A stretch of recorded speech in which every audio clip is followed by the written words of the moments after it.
باش نعملو صحن تونسي. شنيا مكونات الصحن التونسي؟ أم كحولية، هذه أم كحولية، سلطة خضراء،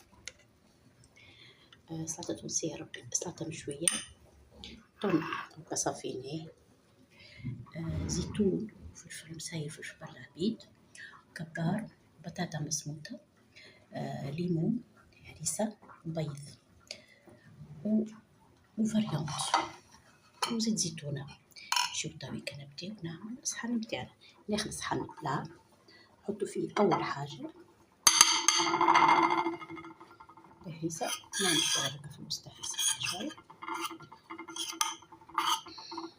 نحط سلطة مشوي، هانا. بعد ناخذ،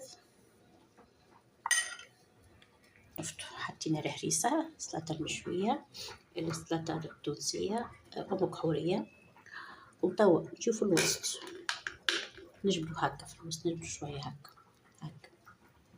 نجبدوهم هكا في الوسط هكا، نجبدوهم مع بعضهم.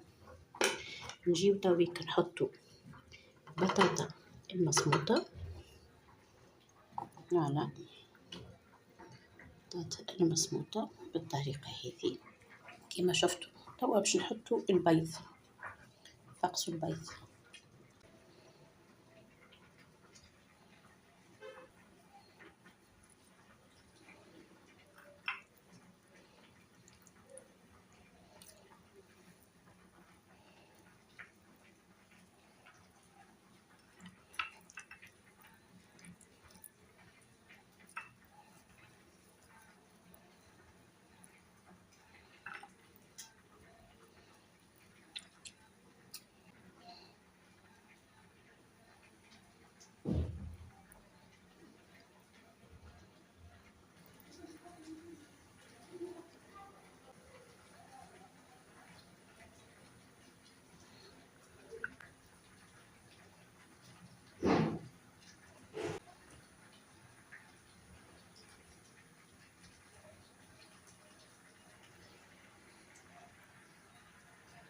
نحطوله شوية زيت تويك، زيتون.